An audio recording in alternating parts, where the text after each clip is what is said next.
దేవుని పరిశుద్ధ నామానికి మహిమ కలుగును గాక. కూడి వచ్చిన మీ అందరికీ మన ప్రభువును ప్రియ రక్షకుడైన యేసుక్రీస్తు నామములో నా ప్రత్యేక వందనాలు తెలియజేస్తున్నాను. మనం చదువుకున్న వాక్య భాగము ఆది కాండము 41, 37 నుండి 43 వరకు చదువుకున్నాం. ఆది కాండము 41, 37 నుండి 43 వరకు. దీని మీద కొన్ని విషయాలు దేవుడు రాయించినటువంటి సంగతులు మనం పరిశీలన చేద్దాము. మన ఆత్మీయ జీవితాన్ని బలపరుచుకుందాం. ఆది కాండము 41, 37 నుండి 43 వరకు రాయబడినటువంటి వచనాలను ఆధారం చేసుకుని ఈరోజు మనం ధ్యానించబోతున్న అంశానికి చిన్న టైటిల్ పెట్టుకుందాం, జీవితపు పరీక్షలో నెగ్గుట. ఈరోజు మనం ధ్యానించబోతున్న అంశం ఏంటంటే జీవితపు పరీక్షలో నెగ్గుట అనే ఒక అంశాన్ని మనం పరిశీలన చేద్దాం. 41 అధ్యాయము 37 నుండి 43 వచనం వరకు రాయబడినటువంటి ఆ యొక్క సందర్భం, యోసేపుని ఐగుప్తు దేశం అంతటి మీదనో ఫరో ఇంటి మీదనో అధికారిగా ఉండేలాగా దేవుడు హెచ్చించారు కదా. మనం చదివిన వాక్య భాగాన్ని మనం ఆలోచిస్తే ఏం కనపడుతుంది? ఐగుప్తు దేశం అంతటి మీద, ఫరో ఇంటి మీద ఎవరు అధికారి? యోసేపు. అసలు యోసేపు స్థితి ఏంటి? ఏ ప్రాంతానికి చెందినవాడు? ఆయన జాతి ఏంటి? ఎక్కడో ఉన్నటువంటి ఐగుప్తుని ఏలటం ఏంటి? ఆ ఐగుప్తుని ఏలుతున్నటువంటి ఫరో చక్రవర్తి ఇంటి మీద కూడా అధికారం ఉండటం ఏంటి? ఇవన్నీ ఎవరు చేసినవి? దేవుడు చేసిందే. దేవుడు హెచ్చించాను కదా, దేవుడు హెచ్చించాను. యోసేపు జీవితంలో ఇలాంటి గొప్ప కార్యాలు జరగటానికి, ఇలాంటి ఒక ఉన్నతమైనటువంటి స్థితిని దేవుడు ఆయనకి యోసేపు గారికి ఇవ్వటానికి కొన్ని కారణాలు ఉన్నాయి.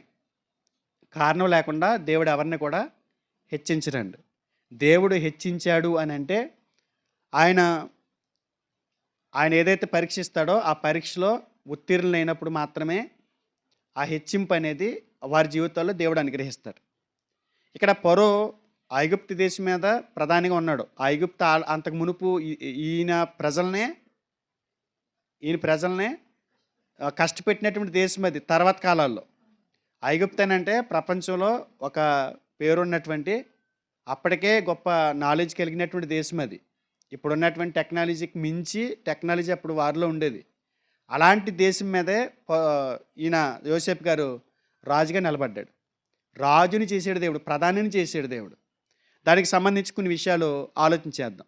యోసేపు గారి జీవితంలో అలాంటి స్థితి రావడానికి గల ప్రధానమైన కారణం ఏంటంటే ఆయన జీవితంలో అనేక పరీక్షలు వచ్చినాయి. ఆ పరీక్షలు ఆయన నిలబడ్డాడు కనుక దేవుడు అలాంటి స్థితిని యోసేపు గారికి ఇచ్చాడు. ఒకసారి పేతురు రాసిన మొదటి పత్రిక మొదటి అధ్యాయం ఒకసారి చూడగలిగితే, పేతురు రాసిన మొదటి పత్రిక మొదటి అధ్యాయము 6-7 వచనాలు చదువుదాం చూడండి. ఇందువలన మీరు మిక్కిలి ఆనందించుచున్నారు కానీ అవసరమును బట్టి నానా విధములైన శోధనల చేత ప్రస్తుతమున కొంచెము కాలము మీకు దుఃఖం కలుగుచున్నది. నశించిపోవు సువర్ణము అగ్ని పరీక్ష వలన శుద్ధపరచబడుచున్నది కదా. దానికంటే అమూల్యమైన మీ విశ్వాసము ఈ శోధనల చేత పరీక్షకు నిలిచినదై యేసుక్రీస్తు ప్రత్యక్షమైనప్పుడు మీకు మెప్పును మహిమయు ఘనతయు కలుగుటకు కారణమగును. జాగ్రత్తగా చూడండి. పాత నిబంధనలో ఒక భక్తుడి గురించి మనం ఆలోచించబోతున్నాం. దానికి ముందుగా మన ఆత్మీయ జీవితాన్ని పరిశీలించుకోవడానికి గాను పరలోకంలో దేవుడు మనకి ఇవ్వబోతున్నటువంటి ఆ మెప్పు, మహిమ, ఘనత ఇవి పొందుకోవడానికి ఏం వస్తాయో చెప్తున్నాడు, ఏం జరుగుతాయో అంతకు మునుపు మాట్లాడుతున్నాడు. 6వ వచనం ఏమన్నాడు? అవసరమును బట్టి నానా విధములైన శోధనల చేత. అవసరమును బట్టి అనే మాటలు పెడదారి పట్టిస్తాయి. ఎందుకంటే అవసరాన్ని బట్టి అంటే వాళ్ళని పరీక్షించడానికి ఆ సమయంలో అది అవసరమైంది కాబట్టి అలాంటి పరీక్ష పెట్టాడని. కానీ మన ఆత్మీయ జీవితంలో అక్కడ తప్పుగా అనువదించారు. అవసరాన్ని బట్టి అని కాకుండా అలా జరగాల్సిందే అన్నట్టుగా రాయాలంట. వాస్తవానికి అలా జరగాల్సిందే అన్నట్టుగా రాశాడంట దేవుడు. అవసరాన్ని బట్టి అని కాకుండా మన జీవితంలో ప్రతిసారి పరీక్షలు ఎదుర్కోవటం అనేది మనం మహిమ, మెప్పు, ఘనత పొందుకోవడానికి కారణమవుతుందంట యేసుప్రభు వారు ప్రత్యక్షమైనప్పుడు. అంటే క్రైస్తవుడి జీవితంలో దేవుడు ఏం ప్రవేశపెడతానంటున్నారు? అవసరాన్ని బట్టి కాదు, అవసరమై ఉండి అది జరిగి తీరాల్సిందే అన్నట్టుగా ప్రతి క్రైస్తవుడి జీవితంలో దేవుడు ఏమి ప్రవేశపెడుతున్నాడు? పరీక్ష. పరీక్ష అనేది పెడుతున్నాడు. పరీక్ష అనేది దేవుడు ప్రతి క్రైస్తవుడికి వాళ్ళ జీవితంలో పెడుతున్నాడు. ఎందుకంటే విశ్వాసులు విధేయతలోని యథార్థతను తెలుసుకోవడానికి దేవుడు పరీక్షలు నిర్వహిస్తాడు. పరీక్షలు పిల్లలకి ఎందుకు పెడతారు? చదువుకునేటప్పుడు ఎగ్జామ్స్ ఎందుకు జరుగుతాయి? వాళ్ళకి పరీక్షలు ఎందుకు నిర్వహిస్తారు అని అంటే వారిలో ఉన్నటువంటి సామర్థ్యాన్ని బయటపెట్టడానికి. మనం అలా ఉంచేసామనుకోండి, ఎవరు గొప్పవాళ్ళో ఎవరు గొప్పవాళ్ళు కాదో మనకి తెలియదు. మనకి ఎప్పుడు తెలుస్తుంది? పరీక్ష పెడితేనే తెలుస్తుంది. ఆ ఎగ్జామ్స్ జరిగితేనే మనం ఏంటో, మన స్థితి ఏంటో, మనం ఏ స్థితిలో ఉన్నామన్నది మనకు అర్థమవుతుంది. అందుకే విశ్వాసులు విధేయతలోని యథార్థతను తెలుసుకోవడానికి, అంటే మనం యథార్థవంతులమా కాదా అని తెలుసుకోవడానికి దేవుడు మనకు పరీక్షలు నిర్వహిస్తున్నాడు.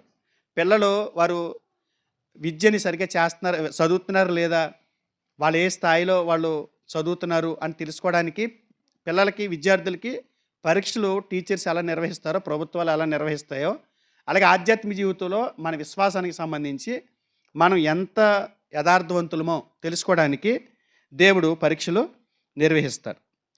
రుజువు చేయబడిన శీలం గలవాడు నమ్మదగిన, ఆధారపడదగిన క్రైస్తవుడిగా ఉంటాడు. రుజువు చేయబడింది అనుకోండి, దేవుడు నిర్వహించినటువంటి పరీక్షలో ఆ వ్యక్తి రుజువు చేయబడ్డాడు అనుకోండి, ఆయన పెట్టిన ప్రతి ఎగ్జామ్లో, దేవుడు ఆ విశ్వాసికి పెట్టిన ప్రతి పరీక్షలో అతను ఉత్తీర్ణుడయ్యాడు అనుకోండి, నిరూపించుకోగలిగాడు అనుకోండి, అతను ఏం చేయబడతాడని అంటే రుజువు చేయబడినటువంటి శీలం కలిగి నమ్మదగిన, ఆధారపడదగిన క్రైస్తవుడిగా ఆ వ్యక్తి ఉంటాడు. అందుగురించే దేవుడు బాగా ఆయనకి ఇష్టమైనటువంటి వ్యక్తుల జీవితాల్లో ఎక్కువ ఎగ్జామ్స్ జరుగుతూ ఉంటాయి. ప్రతిదానికి ఒక 10th క్లాస్ ఉందనుకోండి, 10th క్లాస్లోనే 6 ఎగ్జామ్స్ ఉంటాయి. 9th క్లాస్ ఉన్న 6 ఎగ్జామ్స్ ఉంటాయి.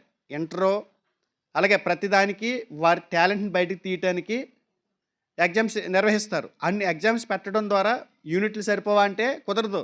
యూనిట్ల తర్వాత క్వార్టర్లీ ఉంటుంది, క్వార్టర్లీ తర్వాత హాఫ్ ఇయర్లీ ఉంటుంది, హాఫ్ ఇయర్లీ తర్వాత పబ్లిక్, యాన్యువల్లీ కూడా పెడతాడు ముందు పబ్లిక్కి ప్రిపేర్ చేయడానికి. అలా మన ఆత్మీయ జీవితంలో కూడా అనేక పరీక్షలు ఉంటాయి. ఆ పరీక్షలు మనం రుజువు చేయబడగలిగిన శీలాన్ని మనం ప్రదర్శించగలిగితే దేవుడు యోసేపు గారిని హెచ్చించినట్టు మనల్ని కూడా హెచ్చిస్తాడు. ఊరకనే దేవుడు హెచ్చిస్తాడు అనుకుంటే అది మనం తప్పుగా ఆలోచించినట్లు లెక్క. ఒక విశ్వాస జీవితంలో దేవుడు అనేక పరీక్షలు నిర్వహిస్తాడు. ఆ పరీక్షలన్నింటిలో కూడా మనం ఏమవ్వాలి? నెగ్గాలి, పాస్ అవ్వాలి. అందుగురించి జీవితపు పరీక్షలో నెగ్గుట అనేటువంటి ఒక అంశాన్ని మనం ఈరోజు ఆలోచన చేస్తాం. ఎవరి జీవితంలోంచి పరిశీలన చేస్తున్నాము? యోసేపు గారి జీవితంలో నుంచి. ఆదికాండము 41:37 నుంచి మనం పరిశీలన చేస్తున్నాం. యోసేపు జీవితంలో ఎలాంటి పరీక్షలు వచ్చాయో, వాటిలో ఏ విధంగా యోసేపు గారు ఉత్తీర్ణుడయ్యాడో మనం పరిశీలన చేద్దాము. ఒక్కొక్కటి మనం పరిశీలన చేస్తే ఆదికాండము 39, 8వ వచనం 9వ వచనం చూద్దాం. 8వ వచనం 9వ వచనం. అయితే అతడు ఒప్పక, నా యజమానుడు తనకు కలిగినదంతయు నా చేతికి అప్పగించాను కదా, నా వశమున తన ఇంటిలో ఏమి ఉన్నదో అతడు ఎరుగడు, ఈ ఇంటిలో నాకంటే పైవాడు ఎవడునో లేడు, నీవు అతని భార్యవైనందున నిన్ను తప్ప మరి దేనిని నాకు అప్పగింపక ఉండలేదు. కాబట్టి నేను ఎట్లు ఇంత ఘోరమైన దుష్కార్యము చేసి దేవునికి విరోధంగా పాపం కట్టుకుందును అని తన యజమానుని భార్యతో అనెను. మొట్టమొదటి పరీక్ష ఐగుప్తునే ఏలే ప్రధానిగా చేయగలిగిన ఆ ఎగ్జామ్ ఏంటంటే పవిత్రతకు పరీక్ష పెట్టాడు దేవుడు. యోసేపు గారి పవిత్రతకు, ఆయన శీలాన్ని బయటకు తీసుకురావటానికి, ఆయన శీలాన్ని రుజువు చేయటానికి దేవుడు ఏం పెట్టాడు? యోసేపు గారికి పరీక్ష పెట్టాడు. ఏ పరీక్ష అది? పవిత్రతకు పరీక్ష. నువ్వెంత పవిత్రుడివి, నేను నిన్ను హెచ్చించాలంటే, నిన్ను ఒక స్థాయిలో నేను పెట్టాలంటే, నేను ఇవ్వాలనుకున్నది నేను నీకు ఇవ్వాలంటే, ముందు నేను పెట్టే ఎగ్జామ్ ఏంటంటే నువ్వు అక్కడ దరిద్రుడిగా ఉండి నీ శీలాన్ని పాడు చేసుకుని, నీ శీలాన్ని ఎలా పడితే అలా అపవిత్రపరుచుకుని, నీచంగా బ్రతికి, నీ ఇష్టానుసారంగా ప్రవర్తిస్తే నేను అక్కడ కూర్చోబెడతానని నువ్వు అనుకుంటున్నావేమో. అలా కూర్చోబెట్టను నేను. నేను మొట్టమొదటిగా ఎవరినైనా హెచ్చించాలని అంటే, నేను పెట్టే పరీక్ష దేని మీదనంటే పవిత్రతకి పరీక్ష పెడతాను. మన ఆత్మీయ జీవితంలో కూడా దేవుడు మన పవిత్రతని, మన శీలాన్ని రుజువు చేయటానికి కొన్ని ఎగ్జామ్స్ పెడుతూ ఉంటాడు. అలాగే యోసేపు గారి జీవితంలో దేవుడు పరీక్షించాడు. ఏంటి ఆ పరీక్ష అనంటే, యోసేపు గారు ఎంత పవిత్రుడు, తన పవిత్రతను ఎలా కాపాడుకుంటున్నాడు, తన పవిత్రమైన జీవితాన్ని కాపాడుకోవడానికి అతడు ఎలాంటి ప్రయత్నాలు చేశాడు అనే దానిపై దేవుడు పరీక్ష నిర్వహించాడంట. మొట్టమొదటి ఎగ్జామ్ అండి ఇది. ఇది ఆయనకి యూనిట్ అయి ఉంటుంది. ఎవరికి? యోసేపు గారికి. మనకి పబ్లిక్కే. పబ్లిక్ అంటే ఏంటి? ఫైనల్గా ఆయనకి యూనిట్ లాంటిది ఇది. యూనిట్ పరీక్షలో 25 మార్కులకే పెడతారు. పబ్లిక్ అయితే 100 మార్కులకి. ఇది ఆయనకి 100 మార్కుల పరీక్ష కాదు. ఆయన జీవితంలో మొట్టమొదటి పరీక్ష ఇదే. ఏంటి పరీక్ష? పవిత్రతకు పరీక్ష. యోసేపు గారు పవిత్రంగా బ్రతకటం అలవాటు చేసుకున్నాడు. పవిత్రంగా బ్రతకటం అలవాటు చేసుకున్నాడు కాబట్టి అపవిత్రమైన వాటి జోలికి వెళ్లకుండా యోసేపు గారు జీవించాడు. ఇక్కడ మనం చూస్తున్నాము 39వ అధ్యాయంలో ఎవరు దేవుడి పరీక్షలో నిలబడింది అక్కడ? యోసేపు గారు. అతన్ని పరీక్షించింది ఎవరు? పోతిఫరు భార్య. పోతిఫరు భార్య నిలబడి యోసేపు గారు తన పవిత్రతని బహిర్గతం చేసుకోవడానికి దేవుడు ఉపయోగించుకున్నటువంటి ఒక సాధనం. అంతేనా? అపవిత్రమైన వాటి జోలికి వెళ్లకుండా ఏం చేశాడు ఆయన? చాలా జాగ్రత్తగా జీవించాడు. దేవునికి విరోధంగా పాపం చేయకూడదనే నిర్ణయానికి తీసుకుని దానికి కట్టుబడి ఉన్నాడు. చాలామంది అనుకుంటారు, మీరు యోసేపు గురించి స్టేట్మెంట్ చూడండి. యోసేపు అంత సుందరుడు ఎవరు లేరంట. యోసేపు చాలా సుందరుడు. ఎప్పుడైతే అందంగా ఉంటామో, ఎప్పుడైతే లోకానికి అందంగా కనపడతామో, మనం చాలా జాగ్రత్తగా ఉండాలన్న దానికి సూచనది. మన అందంగా ఉన్నామనుకోండి, ఏదో మన అందాన్ని చూసో లేకపోతే మనకున్న దాన్ని చూసో ఒకవేళ మనం బరస్ట్ అవుతామేమో. అందుకే దేవుడు ఇలాంటివన్నీ రాయించాడు. యోసేపు గారు చాలా సుందరుడు. యోసేపు గారు చాలా చిన్న వయసు కలిగిన వాడు. అంటే మంచి ఆ కోరికలు గుర్రాలై పరిగెడుతున్నప్పుడు వాటిని అదుపు చేసుకోలేనటువంటి వయసు అది. మీరు చూడండి యోసేపు గారి జీవితం. అక్కడ ఆమె ఏం చేసింది? 7వ వచనం చూడండి. అటు తర్వాత అతని యజమానుని భార్య యోసేపు మీద కన్నువేసి తనతో పాపం చేయమని చెప్పాను. ఎవరి మీద కన్నేసింది? యోసేపు గారి మీద కన్నేసింది. దేవుని కన్ను ఎవరి మీద ఉంది? యోసేపు గారి మీద. అంటే మన మీద ఎంతమంది కళ్ళు ఉంటాయి? 2 కళ్ళు ఉంటాయి. ఒకటి దేవుని కన్ను అయితే, ఒకటి మనల్ని మన శీలాన్ని పాడు చేసే వేరొకరి కన్ను. మన శీలాన్ని మనం కాపాడుకోవడానికి దేవుడు పెడుతున్నటువంటి పరీక్ష ఇది. ఆమె ఏం చేసింది చూడండి. కన్నేసి ఆమె అతనితో పాపం చేయటానికి ఆయన్ని పురుగొల్పిందంట. కానీ అతడు ఏం చేశాడట? అతడు ఒప్పక, అంటే తప్పు చేయటానికి ఆయనకి ఏమైనా అక్కడ అడ్డు ఉందా? తప్పు చేస్తే నేను అయ్యబాబోయ్ అని అనుకోవటానికి అవకాశం లేవు ఆయనకి. ఆమెతో శారీరక సుఖాన్ని తీర్చుకోవడానికి ఆయనకి శక్తి లేదా? శక్తి ఉంది. ఆమెతో పాపం చేయడానికి అక్కడ ఎవరైనా తన భర్త ఉన్నాడా? లేకపోతే ఈ యోసేపు గారి బంధువులు ఉన్నారా? అమ్మ నాన్న ఉన్నారు అక్కడ? లేరు. తప్పు చేయడానికి ఇంతకంటే అవకాశం ఏంటి చెప్పండి? తప్పు చేయడానికి ఎన్ని అవకాశాలు వచ్చినాయి చూడండి. ఆయన వయసులో ఉన్నాడు. 2 తప్పు చేయడానికి అక్కడ ఎవరు లేరు ఆపటానికి, చూసి భయపడటానికి. ఎక్కడ జరుగుతుంది ఈ సిచ్యువేషను? 4 గోళ్ల మయం జరుగుతుంది. 4 గోళ్ల మయం జరుగుతుంది. నెక్స్ట్ ఇంకోటి ఏంటంటే తప్పు చేయడానికి మరొక అవకాశం కూడా ఉంది ఆయనకి.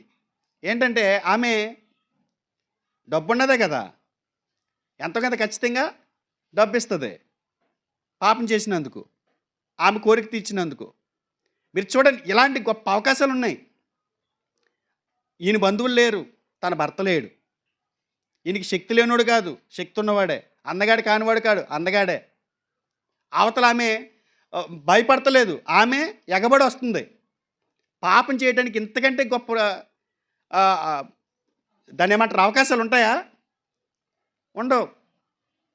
అన్ని గొప్ప అవకాశాలు ఉన్నప్పుడు యోసేపు గారు ఏం చేసాడో తెలుసా? అతడు ఒప్పక. ఎందుకో తెలుసా? యోసేపు గారికి తెలుసు, నా పవిత్రతకి ఇక్కడ దేవుడు పరీక్ష పెట్టాడు. ఆవిడ నా అందం చూసి ఎగబడుతుంది అనుకోలేదు ఆయన. నేను పెద్ద అందగాని కాబట్టి నా మీద ఎగబడుతుంది అనుకోలేదు ఆయన. ఏమనుకున్నాడు? అమ్మో చాలా జాగ్రత్తగా ఉండాలి. ఇది ఈమె కన్ను వేయటం కాదు, ఈమె కంటే ముందు నా కన్ను, నా మీద కన్ను ఆయనది ఉంది. చెప్పాడు చూడండి ఆయన. ఆయన ఆయన మాట్లాడినప్పుడు ఏమన్నాడు? ఆయన మాట్లాడినప్పుడు ఏమన్నాడు? నేను దేవునికి విరోధంగా ఎలా పాపం కట్టుకుంటాను అంటే, ఈయన దృష్టిలో 4 గోళ్ళ బయట ఉన్న మనుషుల మీద లేదు ఈయన దృష్టి. 4 గోళ్ళ బయట ఉన్నవాళ్ళు నన్ను చూస్తారేమో. ఒకవేళ వివాహం అయి ఉంటే అతను ఏమనుకుందాడో తెలుసా? నా భార్య నాకు ఎక్కువ అనుకుందాడేమో. నా భార్య చూడకపోవచ్చు నేను చేసే పని, నా బంధువులు చూడకపోవచ్చు నేను చేసే పని, లేకపోతే ఆమె భర్త చూడకపోవచ్చు నేను చేసే పని. కానీ నేను ఈ పాపం చేస్తే ఎవరు చూస్తారు? దేవుడే చూస్తాడు. ఎవరికి విరోధంగా ఇది?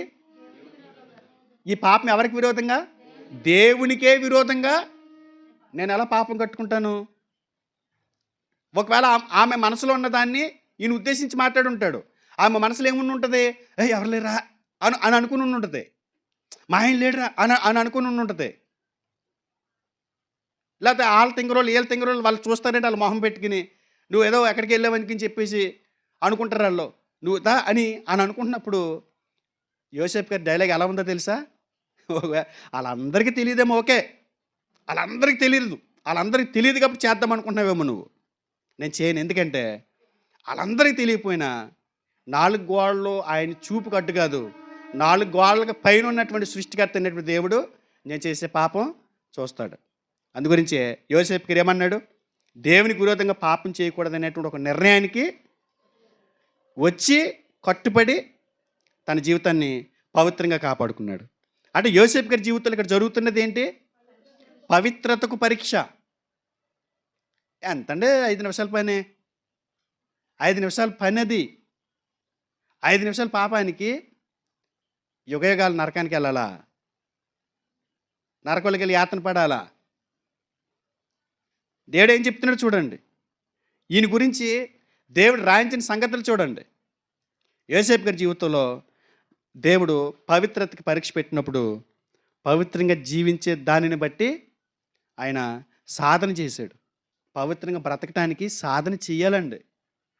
అవకాశాలు ఎన్నో వస్తాయి. చేయకుండా ఉండటం అనేది సాధన. భక్తులు వారి జీవితాన్ని పవిత్రంగా కాపాడుకోవటం అనేది దేవుడికి ఇష్టమైనటువంటి పని. యోసేపు గారు ఏం చేశాడండి?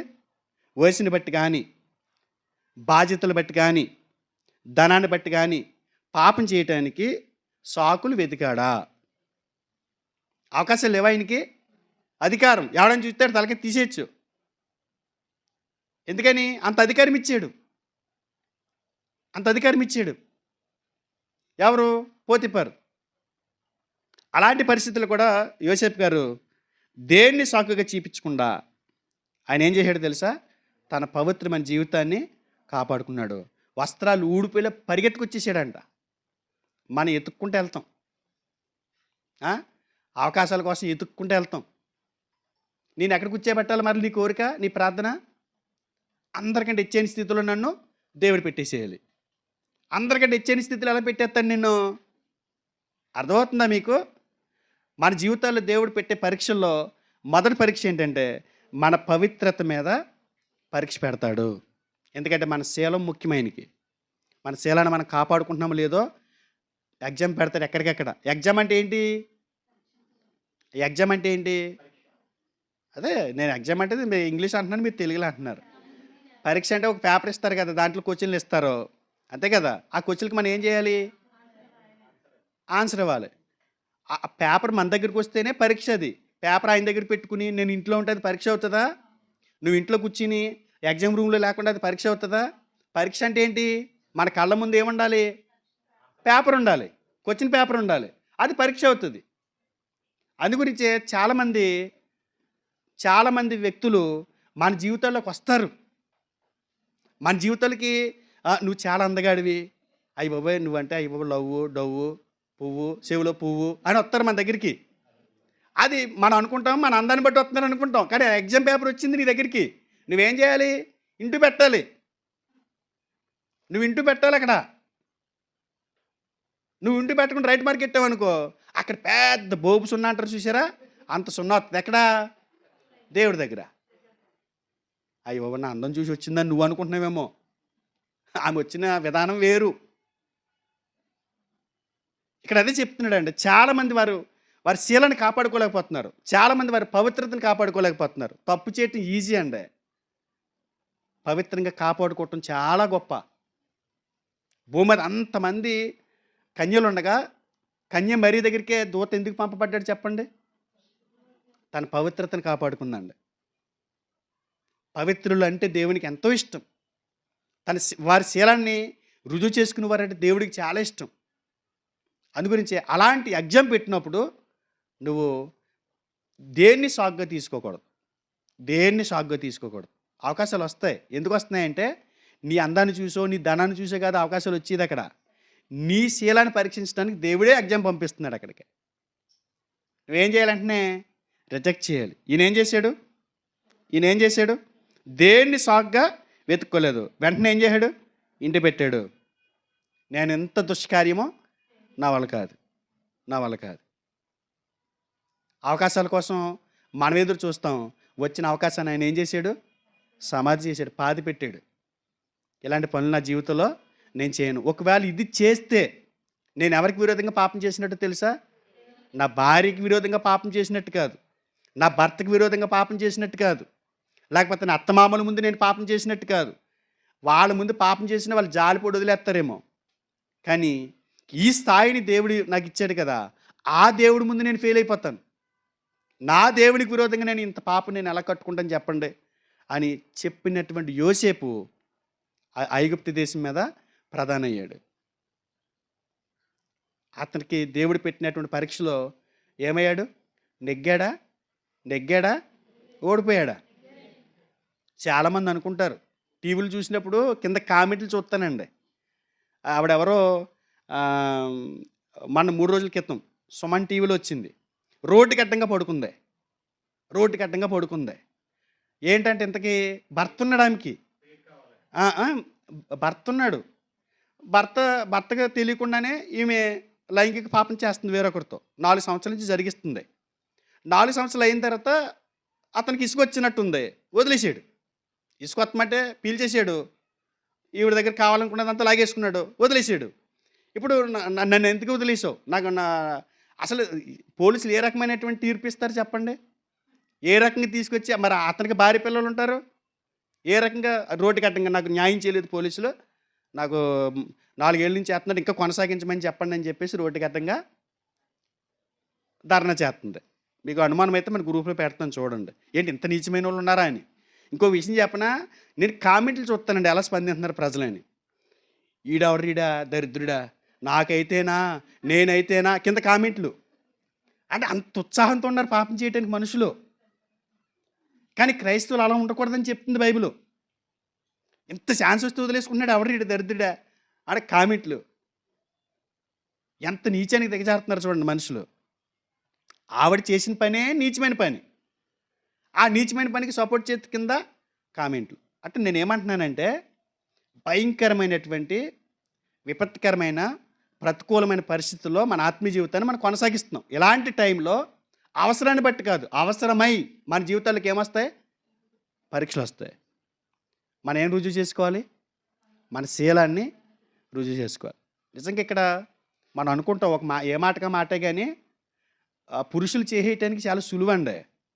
అదే స్త్రీ చేస్తే ఈడు ఉరితాడు బిగించుకోవాలి. బతకగలడా పురుషుడు? చాలా లోకు చేసి చేస్తాం కానీ అసలు మామూలుగా ఉండదు. ఇక కనపడ్డక ఆ పొరపాటు అదే భార్య చేసింది అనుకోండి, అసలు నువ్వేం చేస్తావు? ఇలాంటి పాపాలు చేసే వాళ్ళు ఉన్నారండి సంఘాల్లో కూడా. స్థానిక సంఘాలు కానీ సార్వత్రిక సంఘంలో కానీ ఇలాంటి వారు ఉండకూడదని దేవుడు ఏం చేస్తున్నాడు అంటే వాళ్ళ శీలాన్ని రుజువు చేయడానికి వారి జీవితంలోనికి పవిత్రత అనేటువంటి ఒక పరీక్షని ప్రవేశపెడుతున్నాడు. అవసరాన్ని బట్ట అవసరం కాబట్టి. అవసరాన్ని బట్టి నువ్వు పెద్ద పోటుగాడు మరి. అవసరాన్ని బట్టి పెడతానికి. అవసరం. అవసరాన్ని బట్టి కాదు. మనం పెట్టాలంతే. ఎందుకని? మనంత క్లారిటీగా ఏం కనపట్లా. అది గొప్పోళ్ళగా ఏం కనపట్లా. అందు గురించి ప్రతిరోజు ఎగ్జామ్ పెట్టాల్సిందే మనకి. కరెక్ట్‌గా మంచి మిస్టర్ పర్ఫెక్ట్ అన్నట్టుగా బతుకుతున్నాడు అనుకోండి. అప్పుడు చూద్దాం ఒకసారి. బాగానే ఉన్నాడు చూడటానికి కంటికి చాలా ఆత్మీయంగా కళ్ళు మూసుకొని 2 చేతులు పైకెత్తి మంచి గొప్పగా ఆరాధన చేసేస్తున్నాడు. రకరకాలుగా ఉన్నాడు. హల్లెలూయా ఆమేన్ అంటున్నాడని చెప్పేసి అప్పటిదాకా దేవుడు చూసి చూడనట్టుగా ఊరుకుని సర్లే ఒకసారి పెడదామా అని అనుకున్నట్టు ఏమి లేదు మన జీవితాలు. రోజు పెట్టాల్సింది ఈడికి రోజుకి 5 ఎట్టాలి ఈడికి అన్నట్టుగా ఉన్నాయి. అవసరాన్ని బట్టి కాదంటున్నాను నేను. గ్రీక్ బైబిల్‌లో అవసరాన్ని బట్టి అని లేదు అక్కడ. ఏమని ఉంది? అవసరం. అవసరం కాబట్టి. అవసరాన్ని బట్టి కాదు.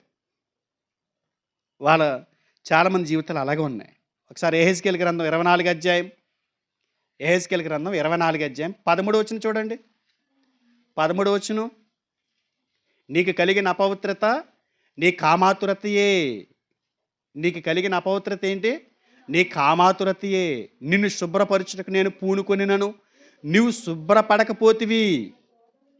నా క్రోధమును నీ మీద తీర్చుకుని వరకు నీవు శుభ్రపడకుందువు. నేను శుభ్రం చేశాననుకో. పిల్లలకి ఒకసారి మనం ఏం చేస్తాం? స్నానం చేపిస్తాం కదా. నేను చేసేస్తాను అంటారు వాళ్ళు. అంటారా? పిల్లలు స్కూల్ నుంచి వచ్చిన తర్వాత స్నానం చేయించానన్నాం అనుకోండి, నేను చేసేస్తానమ్మా అంటారు. ఎందుకని? పైపైన తోమేసుకుని కింద బకెట్ ఎట్టుకుని నేను చిన్నప్పుడు 2 కాలమైన బకెట్ ఎట్టుకుని స్నానం చేసేవాడిని. అంటే ఇయ్య నీళ్ళు మళ్ళీ బకెట్లు పడి మళ్ళీ అంటే ఎక్కువసేపు చేయాలని. తోముడు ఉండేది కాదు, పోసేసుకోవటం బడబడమంట. మా అమ్మ తోముతుంటే ఆ గాజులకు ఉన్నటువంటి ఆ కొక్కుళ్ళు గీసేసి కింద గబుక్కున రుద్దుతుంది. ఇప్పుడు ఇదివరకు పల్లెటూరులు కదా, ఎక్కడ బాత్రూములు ఎక్కడ ఇవన్నీ ఇంటి ఎదురుకుండానే చిన్న దళ్ళు కట్టుకుని ఏదో చేసేవారు. అది సబ్బు జారిపోతే ఎక్కడ పడుతుంది? కింద పడిపోద్ది. కింద పడిపోయిన తర్వాత మళ్ళీ తోమేసి మళ్ళీ ఏం చేస్తారు? సబ్బుతోటి ఆల్రెడీ ఇసుక కూరిపోద్ది అందులో. ఇక గీగుతూ ఉంటుందండి. అందుగురించే మనం ఏం చేస్తాం? మనం చేసేయటానికి ఇష్టపడుతుంటాం. ప్రభువా నన్ను మన్నించి తండ్రి, నన్ను క్షమించి తండ్రి అంటావు. ఇంతకీ క్షమించు మన్నించు అని అడిగింది మానేయటానికి కాదు, చేసుకుంటూ వెళ్ళిపోతున్నాను ప్రభువా నన్ను మన్నించు ప్రభువా అని. నువ్వు మానేయాలంటే మాత్రం నేను చేయిస్తాను స్నానం అంటున్నాడు ఆయన. నేను స్నానం చేయిస్తే ఏమవుతుంది? ఏముండదు. పాపం చేయడానికి ఒక నరం ఉంటుంది. ఆ నరం కట్ చేసేస్తాడు. అసలు దానికి పనికిరావు. అది కట్ చేయడం అనుకోండి, అసలు దానికే పనికిరాం. ఎందుకని ఆయన చేతిలో ఉందండి అంతాను మన జీవితం. నేను ఇలాగా డైరెక్ట్గా మాట్లాడుతున్నాను ఏమనుకోద్దే, దేవుడే మాట్లాడుతున్నాడు అంటున్నాను నేను. మీకు కలిగిన అపవిత్రత నీ కామాతురతయే. నేను శుభ్రం చేయాలని చూశాను, వాక్యంతో కడగాలని చూశాను, వాక్యంతో మార్చాలని చూశాను. నువ్వు నటిస్తున్నావు, నువ్వు శుభ్రపడుతున్నట్టు యాక్ట్ చేస్తున్నావు. కానీ నువ్వు శుభ్రపడకపోతివి. నేనే నిన్ను శుభ్రం చేస్తాను. ఇది చాలా దారుణంగా ఉంటుందేమో ఆయన చేతిలో పడితే. ఆయన చేతిలో పడని చెప్పి మనం బాగానే ఉంటాం, ఆయన చేతిలో పడితే ఇబ్బంది పడతాం. ఏపీసీలకు రాసిన పత్రిక 4వ అధ్యాయము. ఏపీసీలకు రాసిన పత్రిక 4వ అధ్యాయము 17 నుంచి 24. 15 నుండి. కాబట్టి అన్యజనులు నడుచుకున్నట్లు మీరిక మీదట నడుచుకొనవలదని ప్రభునందు సాక్ష్యం ఇచ్చుచున్నాను. ఎలా నడుచుకోవద్దు అంటున్నాడండి? అన్యజనులు నడుచుకున్నట్టు నడుచుకోవద్దు మీరిక మీదట. ఎందుకంటే వాళ్ళు అంధకార సంబంధమైన మనసు గలవారే, తమ హృదయ కాఠిన్యం వలన తమలో ఉన్న అజ్ఞానం చేత దేవుని వలన కలుగు జీవలోని వేరుపరచబడిన వారే తమ మనస్సునకు కలిగిన వ్యర్థతను అనుసరించి నడుచుకొనుచున్నారు. వారు సిగ్గులేని వారైండి నానా విధమైన అపవిత్రతను అత్యాశను జరిగించుటకు తమను తామే కాముకత్వమునకు అప్పగించుకునేరి. మీరు అలాంటి వాళ్ళు కాదు కదా. మీకోసం క్రీస్తు ప్రభు త్యాగం చేశారు కదా. మీకోసం యేసుక్రీస్తు వారు తన ప్రాణాన్ని పెట్టారు కదా, రక్తాన్ని చిందించారు కదా, మిమ్మల్ని పవిత్రపరిచారు కదా. మీరు ఎలా ఉండాలి? అన్యజనులు ఉన్నట్టు ఉండకూడదు. ఎలా ఉండాలి? 3వ అధ్యాయం కొలస్సీ పత్రిక 5వ వచనం చూడండి. కొలస్సీ పత్రిక 3వ అధ్యాయం 5వ వచనం. కావున భూమి మీద మీ అవయవాలు అనగా జారత్వము, అపవిత్రత, కామోత్తరతను, దురాశను, విగ్రహారాధన, ధనాపేక్షను చంపేయండి. చంపేయండి. అందులో జారత్వం ఉంది, అపవిత్రత ఉంది, కామాతురత ఉంది. ఈ మూడు ఒకదానికి సంబంధించినటువంటి పదాలే.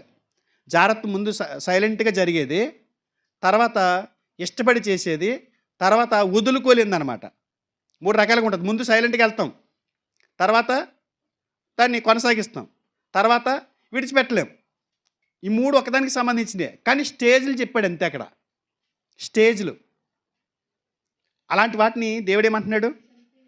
చంపేయమంటున్నాడు. చంపేయాలంట.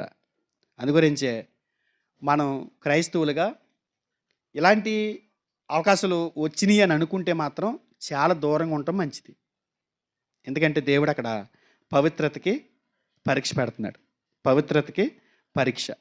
అర్థమవుతుందా నేను చెప్పింది? యోసేపు గారి జీవితంలో మొదటి పరీక్ష ఏంటి? పవిత్రత. పవిత్రతకి పరీక్ష. గెలిచాడు. అందులో ఏమన్నాడు?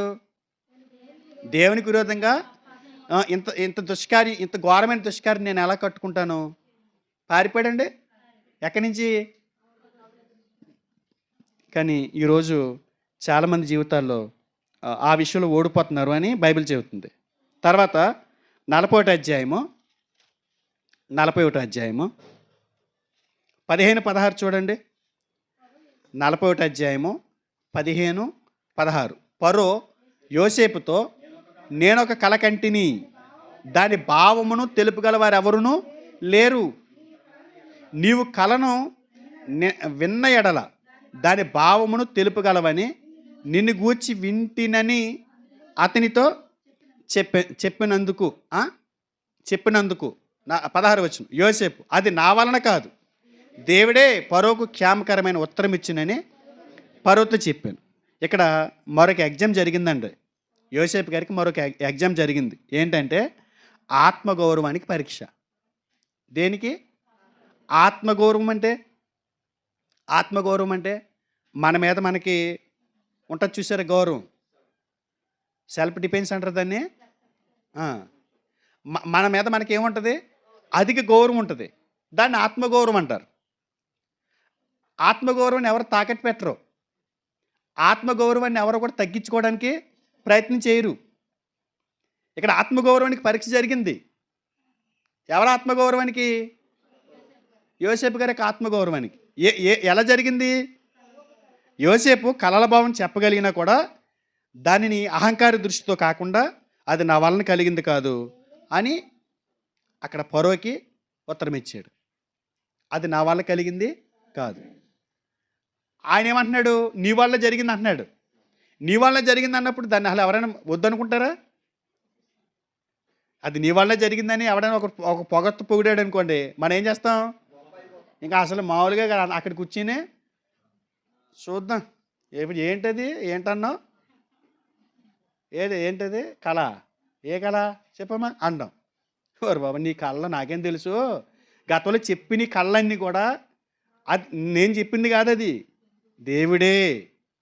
దేవుడే చెప్తే అవి నేను నీకు చెప్పాను. మనం ఏం చేస్తామని అంటే, ప్రతి మనిషి తనకు ఒక విలువ ఉంటుంది, గౌరవం ఉంటుంది, తన మీద తనకి అభిమానం ఉంటుంది, మర్యాద ఉంటుంది. ప్రతి ఒక్కరు నమ్ముతారు అది. ప్రతి ఒక్కరూ అలా జీవించగలుగుతున్నారంటే కారణం ఏంటి చెప్పనా? ఉందాక నడవగలుగుతున్నారంటే కారణం ఏంటి చెప్పనా? వాళ్ళ మీద ఒక బయట వాళ్ళకి ఉన్నా లేకపోయినా వీళ్ళ మీదకి ఏముంటుంది? నేను ఏంటనుకుంటున్నా, నా నా నా గౌరవం ఏంటనుకుంటున్నావు, నా హుందాతనం ఏంటనుకుంటున్నావు, ఇవి ఉంటాయి. ఇలాంటివి ప్రతి ఒక్కరు నమ్ముతారు. యోసేపు గారే కాదు, యోసేపు గారి స్థితిలో ఉన్న ఏ వ్యక్తి అయినా కూడా వాళ్ళ ఆత్మగౌరవం పట్ల ఒక ఆలోచన కలిగి ఉంటారు. ఎప్పుడైతే ఆ ఆత్మగౌరవానికి సంబంధించినటువంటి నమ్మకం పోయిందో మన దగ్గర, మీరు అనుకుంటున్నారు ఏమని అంటే, చూడండి, ఇక్కడికి ఎవరికైనా వాక్యం ఇచ్చామనుకోండి, కొత్త వాళ్ళు ఎవరికైనా వాక్యం ఇచ్చామనుకోండి, వాళ్ళు నా దగ్గర వాక్యం తరిపిది పొందుతున్నారు. నిజంగా ఆత్మగౌరవానికి పరీక్ష జరుగుతుంది అనుకున్నారు అనుకోండి, వాళ్ళకి నిలబడుతున్నప్పుడు వాళ్ళు ఏం చెప్తారు చెప్పనా? ఆ పరీక్షలో గెలవాలంటే ఇవన్నీ కూడా మేము అన్న దగ్గర నేర్చుకున్నాయే అని చెప్పాడు అనుకోండి, మీరేమనుకుంటారు చెప్పండి? మీరేమనుకుంటారు? ఇవన్నీ ఆయన చెప్పినాయేనా, మా పాస్టర్ గారు చెప్పినాయా, అని అనుకుంటారని అని అనిపించింది అనుకోండి, అప్పుడు ఏం చేస్తాడు? చెప్పడు. నేను నేర్చుకున్నానని కూడా చెప్పడు. మేము నేర్చుకున్నామని కూడా ఆ మాట పలకరు. కారణం ఏంటంటే వాళ్ళ ఆత్మగౌరవాన్ని వాళ్ళు కాపాడుకుంటున్నారు. కానీ దేవుడు పరీక్షిస్తాడంట. నువ్వు నీ ఆత్మగౌరవానికి పరీక్ష పెట్టినప్పుడు ఏదైనా, ఇప్పుడు ఉదాహరణకి ఆత్మ సంబంధమైన విషయాలు పక్కన పెడదాం కాసేపు, భౌతిక సంబంధమైన విషయాలే చూడండి. ఒక ఆవిడ అంటుంది, ప్రార్థన చేయండి, ఇవన్నీ దేవుడిచ్చినాయే, అక్కడ ఒక ఇల్లు ఉంది, ఇక్కడ ఒక ఇల్లు ఉంది, ఆ ఊళ్ళోకి ఇల్లు ఉందని చెప్పింది. అంటే నా పక్కన ఒకడు వచ్చాడు, అవన్నీ కీ పాయింట్లు అవుతాడు. ఏంటి ఇవన్నీ దేవుడిచ్చినాయేనా అన్నాడు. ఊరుకో చాలే కానీ, దేవుడిచ్చేస్తాడా? మా ఆయన కష్టపడి పంపిస్తున్నాడు, మేము కష్టపడి కట్టుకున్నాం, కొనుక్కున్నాం అని అంది. అక్కడ విషయం ఏంటి? పాయింట్ వచ్చేటప్పటికేమో వీళ్ళ రాజకీయ నాయకులు కూడా అంతే. ఇగో పలానా సైకిల్ షాప్ ప్యాచ్ చేసుకునేవాడు ముఖ్యమంత్రి అయ్యాడు అన్నాం అని ఆయన చెప్పుకోవచ్చు. నేను ప్యాచ్లు వేసుకునేవాడిని ఈ స్థాయికి వచ్చానని. అదే ప్యాచ్లు వేసుకునేవాడు ముఖ్యమంత్రి అయ్యాడు అన్నాం అనుకోండి, ఊరుకుంటాడా? చాలా మామూలుగా కాదు. అహం ఎలా దెబ్బతింటుందంటే ఆత్మగౌరవం చాలా తగ్గిపోయినట్టు భావిస్తాడు. ఆత్మగౌరవానికి తగలడానికి దెబ్బ తగిలినట్టు అనిపిస్తుంది. ఇగో వచ్చేస్తుంది అహం. యోసేపు గారు నిజంగా ఫరో గారు వచ్చి మాట్లాడినప్పుడు ఎవరికి ఆపాదించుకోవాలి? అది తనకు ఆపాదించుకోవాలి. ఎందుకంటే తన ఆత్మగౌరవానికి సంబంధించింది అది. అంతమంది కలల భావం చెప్పేవాళ్ళు వచ్చారు, కల్దీలు వచ్చారు, వాళ్ళందరూ కలల భావం చెప్తామని వచ్చారు. కానీ ఎవరు చెప్పినా కూడా అది రుజువు కాలేదు. యోసేపు గారు చెప్పినప్పుడు ఆ కలభావాలన్నీ నెరవేరినాయి. ఆ కలల భావం అర్థం అదే. కానీ యోసేపు గారు ఏం చేస్తున్నాడు? అది ఆయనకి ఆపాదించుకుంటున్నాడా? ఎవరికి ఆపాదిస్తున్నాడు? దేవునికి ఆపాదిస్తున్నాడు. దేవుడే ఫరోకి క్షేమకరమైనటువంటి ఉత్తరం ఇచ్చానని, నాదేమీ లేదని, అంతా దేవునిదని ఏం చెప్తున్నాడు? తను తాను తగ్గించుకుంటున్నాడు. కానీ అలాంటి పరిస్థితి వచ్చినప్పుడు మనం ఏం చేస్తామో తెలుసా? అలాంటి ఎగ్జామ్ ఒకటి పెట్టాడు అనుకోండి, అప్పుడు దాకా దేవుడి దయ, దేవుని కృప ఈ పదాలు వాడతారు. సరిగ్గా మంచి పాయింట్ వచ్చేవాడికి, నలుగురిలో మాట్లాడాల్సి వచ్చినప్పటికీ, 10 మంది దగ్గర దేవుని మహిమను వెల్లడి చేసే పరిస్థితి వచ్చేసేపటికి ఆత్మగౌరవానికి పరీక్షని ఎరగక ఏం చేస్తారనంటే ఇదంతా వాళ్ళ మీద ఆపాదించుకుని ఇది మా వల్ల వచ్చింది అన్నట్టుగా ప్రవర్తిస్తారు. పవిత్రతకి ఎలా ఎగ్జామ్ జరిగిందో ఆత్మగౌరవానికి కూడా యోసేపు గారికి ఎగ్జామ్ జరిగింది. ఆ ఎగ్జామ్లో ఎవరిని కనపరుస్తున్నాడు? ఆయన ఆత్మాభిమానానికి ఎలాంటి డోకా లేదు. ఎందుకంటే నేను తగ్గించుకుంటే నేను హెచ్చించబడతాను. తగ్గించుకున్నాడు కాబట్టి ఎక్కడ కూర్చోబెట్టబడ్డాడు? సింహాసనం మీద కూర్చోబెట్టబడ్డాడు. కానీ మనం ఏం చేస్తాం? హెచ్చించేసుకుంటాం, తగ్గించుకోం. ఇవాళ చాలామంది పరిస్థితి అలా ఉంది. దేవుడు ఏమని కోరుకుంటున్నాడు మన నుంచి? ఎఫెసీయులకు రాసిన పత్రిక 4:3 చూడండి. ఎఫెసీయులకు రాసిన పత్రిక 4:3 మీరు పిలువబడిన పిలుపునకు తగినట్లుగా దీర్ఘశాంతముతో కూడిన సంపూర్ణ వినయంతో సాత్వికము కలిగి ఉండాలంట. కొలస్సీ పత్రిక 3:12 చూడండి. కొలస్సీ పత్రిక 3:12 కాగా దేవుని చేత ఏర్పరచబడిన వారును పరిశుద్ధులను ప్రియులైన వారికి తగినట్లు మీరు జాలిగల మనస్సును, దయాలత్వమును, వినయమును, సాత్వికమును, దీర్ఘశాంతమును ధరించుకునుడి. ఒక విషయం చెప్పను ఉన్నాను. గౌరవాలకి, పొగడ్తలకి, సన్మానాలకి, ఆర్భాటాలకి మనం అలవాటు పడకూడదు. ఏమవుతుంది అలవాటు పడితే? ఎక్కడ తీసుకెళ్ళి కూర్చోబెడతాయి మనల్ని? అందనంత ఎత్తులు కూర్చోబెడతాయి. ఓ రోజున అది దక్కలేదు అనుకో, ఎక్కడ పడేస్తుంది? ఎంత ఎత్తుకైతే నువ్వు వెళ్ళిపోయావో అంత ఎత్తు నుంచి నువ్వు కింద పడిపోతావు. పడిపోయినప్పుడు అప్పుడు ఏమొస్తుంది? ఒక తీరని వేదన, తీరని కష్టం, నిరాశ, నిస్పృహ. పొగిడేసారు నిన్నాళ్ళు. పొగిడేసేటప్పుడు నువ్వు ఎక్కడికి వెళ్ళి కూర్చున్నావు? పైన కూర్చున్నావు. వాళ్ళు పొగిడినప్పుడు నువ్వేం చెప్పాలి? అంటే నాది ఏముంది చెప్పండి. ఇది దేవుని కృప, దేవుడు నాకు ఇచ్చిన జ్ఞానం. నన్ను కూడా క్లాసుల్లో చాలా పొగుడుతుంటారు. వాళ్ళ పొగిడేస్తున్నామని అనుకుంటారు. కానీ ఎంత పొగిడినా, ఎన్ని జాకెట్లు లేపినా పైకి లెగను నేను. అలాంటి వీటికి పొంగిపోవటం అలవాటు లేదు నాకు అసలు. ఎందుకంటే ఈ పొగుడునోడే రేపు పొద్దున ఏం చేస్తాడో తెలుసా? ఆ జాకీలు పీకేస్తారు. అర్థమైందా? నేను పొగుడునోడిని బాగా పరీక్షిస్తానండి. పొగుడుతున్నాడు అని అంటే ఏదో ఉంది. మన పొగడ్తలకి లొంగకూడదు. ఆ పొగడ్తలు మనల్ని ఒక రోజుని ఎక్కడికి తీసుకెళ్ళిపోతాయి చెప్పనా? ఆ పొగడ్తలు అంత ఎత్తుకి తీసుకెళ్ళిపోయింది కదా! ఒక్కసారి ఆ పొగడ్త నీకు దక్కనప్పుడు, ఆ గౌరవం నీకు దక్కనప్పుడు, ఆ సన్మానం నీకు దక్కనప్పుడు, నీ మనసు కుదేలైపోయి ప్రాణహత్య చేసుకునే దాకా వచ్చేస్తది. చాలామంది మొదట్లో ఉన్న గౌరవం నాకు దక్కట్లేదని ప్రాణహత్య చేసుకున్న వాళ్ళు చాలామంది ఉన్నారు లోకంలో. అందుగురించే యోసేపు గారి ద్వారా దేవుడు ఏమి నేర్పిస్తున్నాడో తెలుసా? ఆత్మ గౌరవాన్ని పరీక్ష పెట్టినప్పుడు ఎవరికి చెందాల్సినటువంటి ఘనతని వాళ్ళకి ఇవ్వాలి. మనం తగ్గించుకుంటే వచ్చే నష్టమేమీ లేదు. ఉందా? ఏ పరీక్ష జరుగుతుంది మనకిప్పుడు? ఆత్మగౌరవానికి పరీక్ష. ఆ! ఆయన మేము ముందు నుంచి ఈ కొత్తగా ఏమి లేదండి. మేము ముందు నుంచి అంటారు. అంటే తగ్గించుకుంటే ఏమైపోతుంది ఆళ్ళకి? నామోషి అయిపోతుంది. కానీ ఆ తగ్గించుకొని తనం ఒకరోజు నిన్నేం చేస్తదో తెలుసా? నేల మీద పడేస్తది. అందుగురించి తను తాను తగ్గించుకునేవాడు హెచ్చించబడతాడు. తను తాను హెచ్చించుకునేవాడు తగ్గించబడతాడని చెప్పాడు దేవుడు. అందుగురించే యోసేపు గారు ఆత్మగౌరవానికి పరీక్ష వచ్చినప్పుడు ఎవరికిచ్చాడు ఘనత? దేవునికే ఇచ్చాడు. మన జీవితంలో ప్రతిదీ ఎవరికివ్వాలి? దేవునికే ఇవ్వాలి. ఒకవేళ మనకంటే దేవుని తర్వాత మనకంటే గొప్పోళ్ళు ఎవరైనా ఉన్నారనుకోండి, వాళ్ళ ద్వారా మనకి ఈ పరిస్థితి వచ్చిందనుకోండి, వాళ్ళని పొగట్టంలో, వాళ్ళని సన్మానించటంలో, వారికి ఇవ్వాల్సినటువంటి గౌరవం ఇవ్వటంలో మనం వెనకడుగు వేయకూడదు. మన ఆత్మగౌరవానికి భంగం కలిగిద్దని మనం అక్కడ తప్పించుకునే ప్రయత్నము చేయకూడదు. దేవుడు అక్కడ చూస్తున్నాడు. ఈడు నిన్ను హెచ్చించుకుంటాడా? తగ్గించుకుంటాడా? అసలు ఇతని మాటలు తీరేంటి? ఇతని ప్రవర్తన ఏంటి? ఆ ఎగ్జామ్ పెట్టినప్పుడు నువ్వేం చేయాలి? ఏం చేయాలి? తగ్గించుకోవాలి. మన జీవితాల్లో చాలా సందర్భాలు అలా జరుగుతుందండి. అలా జరుగుతుంది. మన పవిత్రతకి పరీక్ష జరిగిద్ది. మన ఆత్మగౌరవానికి పరీక్ష జరిగిద్ది. ఎందుకు ఈ పరీక్షలంటే, మనం ఒకరోజు దేవుని ద్వారా వచ్చే ఆయన ప్రత్యక్షతలో మనకు వచ్చే మెప్పు, మహిమ, ఘనత కలుగుటకు కారణం అవుతాయండి ఇవన్నీ. ఈ ఎగ్జామ్స్ అన్నిట్లో కూడా మనం ఏమవుతుండాలి? పాస్ అవుతుండాలి. నెగ్గుకుంటూ ముందుకి వెళ్ళాలి. ఏమైపోవండి, తరిగిపోవం తగ్గించుకుంటే. ఏమవుతుంది? తగ్గించుకుంటే ఏమవుతుంది? అంటే నువ్వేమనుకుంటున్నావు? నీ ఆత్మగౌరవాన్ని బట్టి నీకు నువ్వు ఎక్కువగా హెచ్చించేసుకుంటున్నావు కాబట్టి నీకేమనిపిస్తుంది ఇప్పుడు? ఒకవేళ తగ్గించుకోవాల్సి వచ్చినప్పుడు చాలా కష్టమైపోతుంది నీకు అది. అదే నీ జీవితంలో మొదటి నుంచి అదే జీవితం అనుకోని ఇది పట్టించుకోవు అసలు. అలవాటు అవుతుంది. చాలా చక్కగా, సంతోషంగా, ఆరోగ్యకరంగా నీ జీవితాన్ని నువ్వు నడిపించుకుంటావు.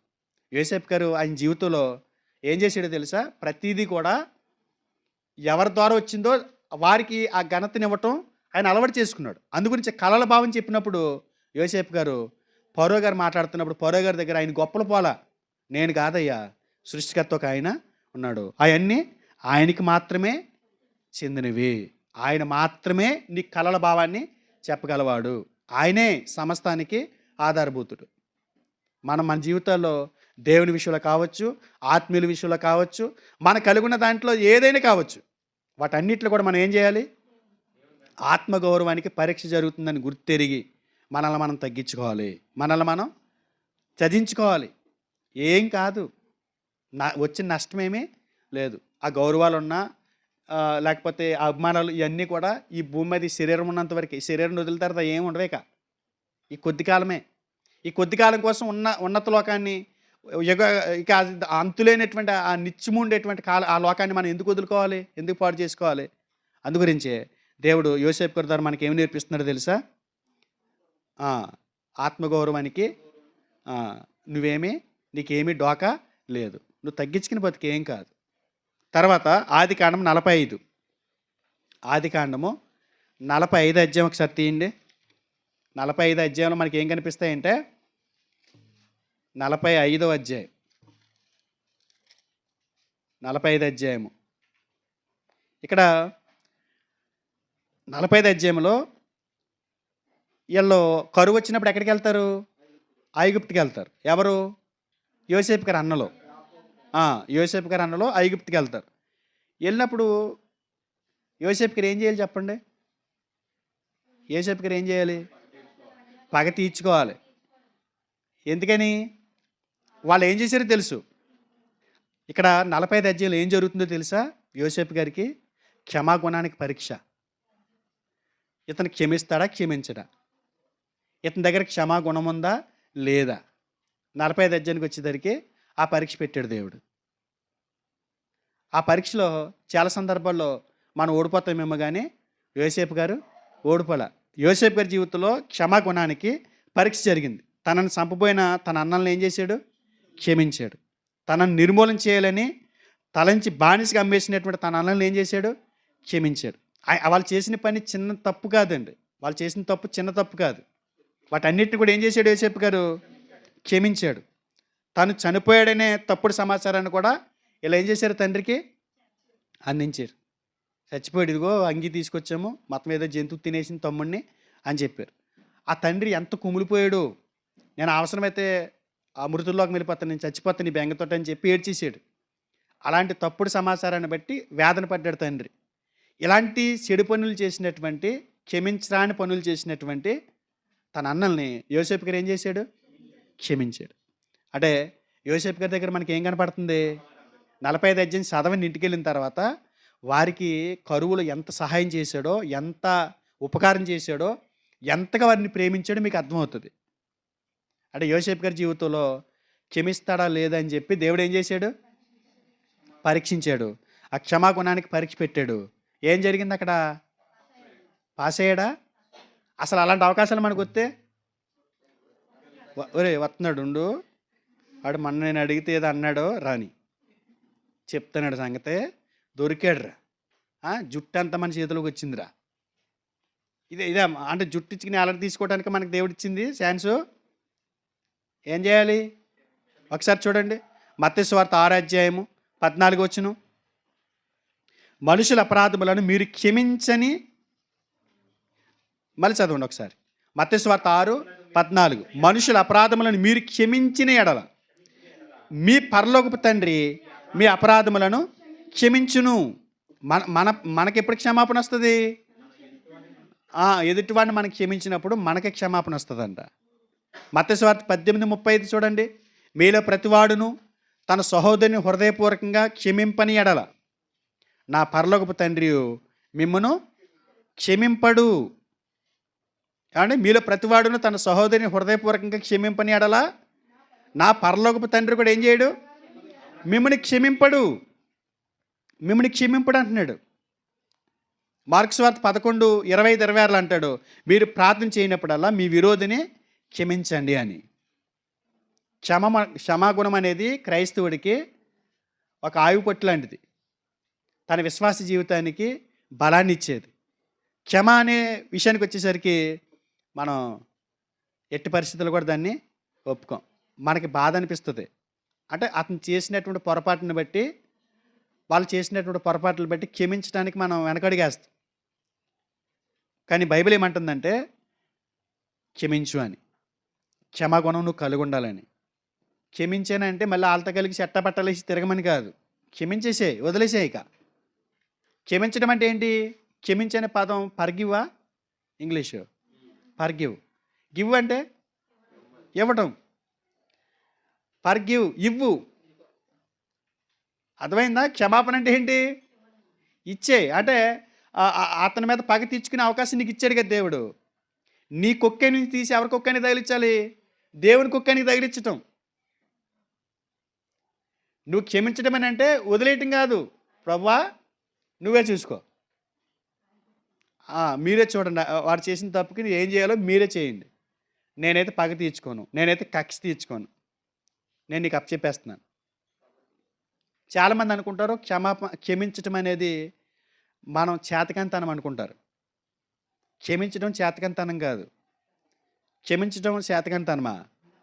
మరి అలా అనుకుంటే ఈ భూమి మీద అందరికంటే చేతకన్నాడు ఎవరంటే దేవుడే. ఎందుకని? నువ్వు నేను మనం ఇంకా బతుకున్నాం. ఎందుకని? క్షమిస్తున్నాడు కాబట్టి. క్షమించడం అనేది చేతకంతనం కాదు. క్షమించటం అని అంటే దేవుడు అంత గొప్పవాడిగా ఉండటం. దేవుడు అంత బలంగా ఉండటం, క్రీస్తు అంత దృఢంగా ఉండటం, శిలువ మీద చంపేస్తున్నటువంటి మనుషుల్ని ఆయన శిలువ మీద ఉండి పలికింది ఏంటి? వీరేం చేస్తున్నారో వీరు ఎరగని వీరిని క్షమించు. అంటే క్షమించడం అని అంటే క్రీస్తు అంత దృఢంగా ఉండటం, చేతకంతనం కాదు, చేతకంతనము కాదు. దేనికి ఎగ్జామ్ జరిగింది ఇక్కడ ఆయన జీవితంలో? క్షమాగుణానికి పరీక్ష. చాలామంది క్షమించే విషయంలో వెనకడుగేస్తారు. క్షమాపణకి వెనకడుగు వేయకూడదు. క్షమించేసి దేవుడికి చెప్పేసి వదిలేయాలి. కానీ కొంతమంది ఏం చేస్తారు? దాన్ని అలా పట్టు కూర్చోవటం వల్ల ఏమవుద్ది? అది చిన్న చిన్నగా ముందు ఆ కోపం బీజం పడుతుంది కదా, ఆ బీజం అలా ఏమవుతుంది? మహావృక్షం అయిపోద్ది. ఇంకా జీవితంలో ఇంకా కలవనటువంటి పరిస్థితి వచ్చేస్తుంది. అందుగురించే దేవుడు ఏమంటున్నాడని అంటే క్రీస్తులా దృఢంగా ఉండు. యోసేపు అదే చేశాడు. యోసేపు గారు ఏం చేశాడంటే క్షమించాడు అన్నల్ని. ఛాన్స్ వచ్చిందా యోసేపు గారికి? ఎంత గొప్ప ఛాన్స్ వచ్చిందండి. ఒక ఆట ఆడుకోవచ్చు వాళ్ళని. పెట్టి కూడా నాటకాలు ఆడొచ్చు. పెట్టి కూడా ఏం చేయొచ్చు? నాటకాలు ఆడొచ్చు. కీలుబొమ్మలాగా ఆడుకోవచ్చు. కొద్ది కొద్దిగా పెట్టి నాటకాలు ఆడటం అనమాట. లేదు రే అది ఇలా పెట్టరమ్మా నీకు ముద్ద పెడతానంటే ఆడు ముద్ద కోసం ఏం చేస్తాడు? అంటే ఈయన ఏలం చేస్తున్నట్టు కదా, కీలుబొమ్మలాగా ఆడుకుంటామే కదా. చాలామంది ఏం చేస్తారంటే అవసరాలను బట్టి వాడిని క్షమిస్తున్నట్టు క్షమిస్తాడు, కానీ ఆడుకుంటాడు. ఆ చేత పనులన్నీ చేయించుకుంటాడు. కానీ యోసేపు గారు అలా ఆడుకోలేదు. వాళ్ళని అవకాశం దొరికింది కదా అని కీలుబొమ్మలాగా ఆడుకోవడానికి ప్రయత్నం చేయలేదు. ఏం చేశాడు? ఆయన క్షమించాడు. ఎందుకనంటే దేవుని క్షమాగుణం ఆయనకి తెలుసు. దేవుడికి క్షమించాడు కనుకనే భూమి మీద మనుషులు ఉన్నారు. ఆయన క్షమించకపోతే భూమి మీద మనుషులు ఉంటారా? ఉండరండి. ఎన్ని పరీక్షలు జరిగినాయి ఇప్పటికి? 1 పవిత్రతకి పరీక్ష, 2 ఆత్మగౌరవానికి పరీక్ష, 3 ఈ 3 పరీక్షలు మీకు ఏమైనా ఎప్పుడైనా జరిగినాయి అనిపిస్తుందా? రోజుకి మా అక్కకి 3 ఎగ్జామ్స్ జరిగిపోతున్నాయి. అందరికనే ఆవిడ చెప్తున్నారు, మీరు చెప్పట్లేదండి. మేకపోతే గాంభీర్యం. రొయ్యకి మీసాలు మామూలుగా ఉండవు, కానీ దేనికి పనికిరావు. అవి అలా తిప్పుతారు. లోన బాధ ఉంటుంది. కొంతమంది ఒప్పుకుంటారు బహిరంగంగా, కొంతమంది ఒప్పుకోలేరు. రోజు ఎగ్జామ్ జరుగుతుంది. క్షమాగుణానికి ఎగ్జామ్ జరిగిద్ది, ఆత్మగౌరవానికి ఎగ్జామ్ జరిగిద్ది, పవిత్రతకి ఎగ్జామ్ జరిగిద్ది. మీరు ఎన్ని సున్నాలు వేసుకొస్తున్నారో అది మనకు తెలియాలి, ఎవరికి వాళ్ళకి మనసాక్షికి తెలియాలి. అంటే ఒకని శీలాన్ని బయటికి తీసి తన విధేయతను గుర్తించడానికి దేవుడు మనిషి జీవితంలోనికి పరీక్షలు పంపిస్తాడు. ఆ పరీక్షలు పంపించిన పిదపనే దేవుడు ఆ వ్యక్తులకి ఏమి ఇవ్వాలనుకుంటున్నాడో అది ఇస్తాడు. యోసేపు ఐగుప్తులో ప్రధానంగా నిలబడడానికి ఇలాంటి ఎగ్జామ్స్ అన్నీ నెగ్గుకుంటూ వచ్చాడు. ఇంకా చాలా ఎగ్జామ్స్ ఉన్నాయి. ఆఖరికి మనం చూద్దాం. ఈరోజు ఆఖరి ఎగ్జామ్ చూద్దాం. 50 అధ్యాయం, ఆదికాండం 50 అధ్యాయం, ఆదికాండము 50 అధ్యాయం. స్థిర చిత్తాన్ని గుర్చినటువంటి పరీక్ష. 50 అధ్యాయంలో మనకి ఏం కనపడుతుందో తెలుసా? 50 అధ్యాయం మీరు చదవండి ఇంటికి వెళ్ళిన తర్వాత. యోసేపు దేవునికి నమ్మకస్తుడిగా తన చివరి శ్వాస వరకు నమ్మకంగానే ఉన్నాడు. చివరి శ్వాస వరకు 110 సంవత్సరాలు దేవుని పక్షంగా బ్రతికాడు. ఆదికాండము 50 అధ్యాయము 22 నుంచి చదువుతారు ఒకసారి. 22, 23.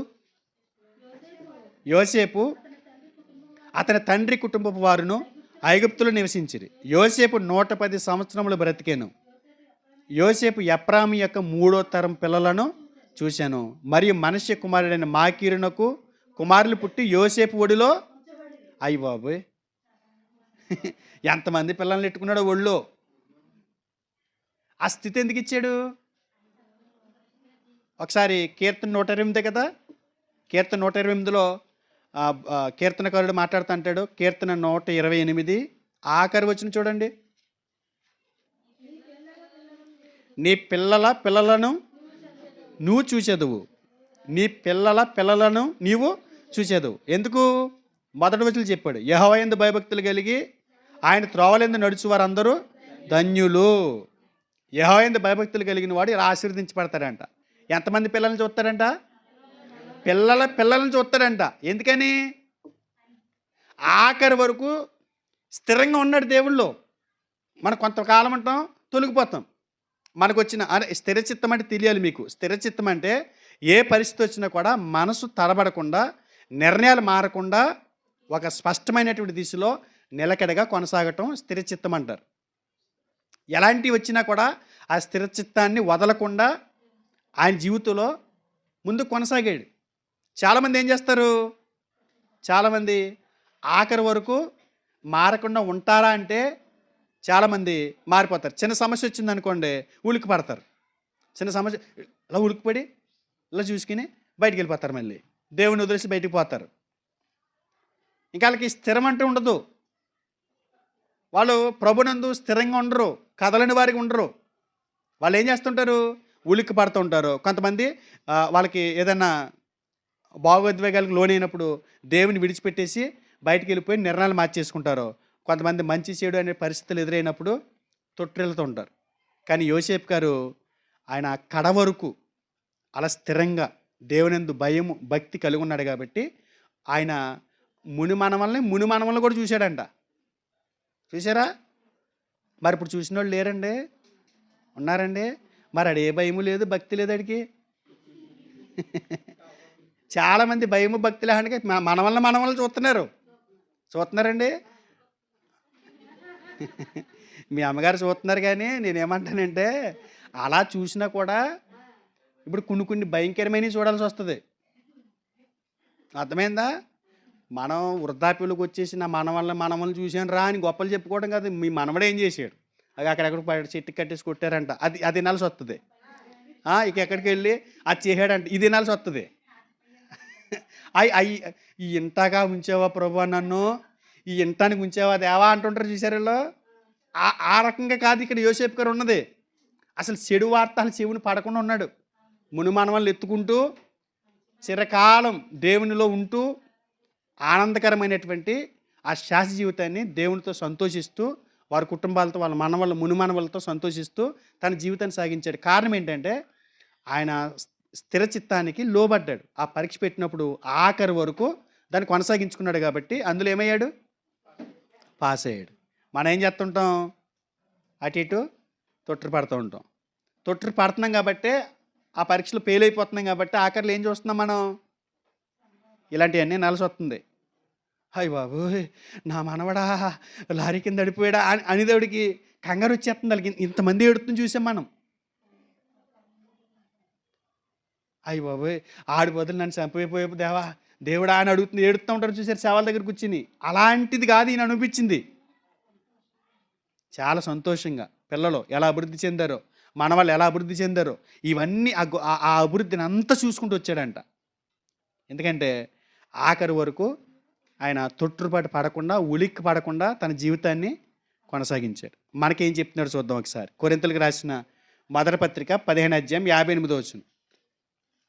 కొరింథీయులకు రాసిన మొదటి పత్రిక 15వ అధ్యాయం 58వ వచనం చూడండి.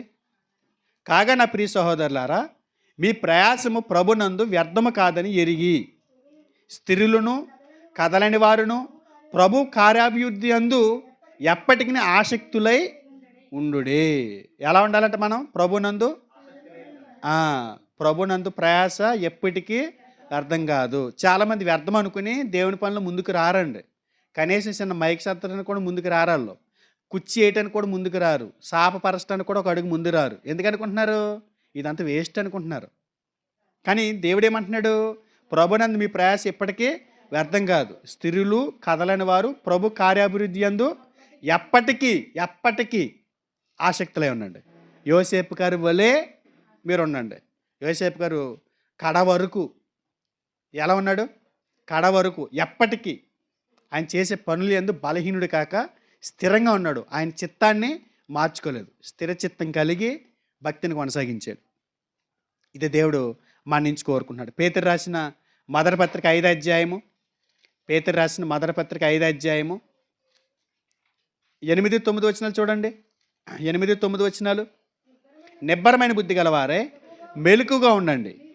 మీ విరోధి అయిన అపవాది గర్జించి సింహం వల్ల ఎవరిని మింగుదనా అని వెదుగుచూ తిరుగుచున్నాడు. లోకమందున్న మీ సహోదరులని ఈ విధములైన శ్రమలే నెరవేరుచున్నావని ఎరిగి విశ్వాసమందు స్థిరులై వానిని ఎదిరించుడి. విశ్వాసం మంది ఏమై ఉండాలి?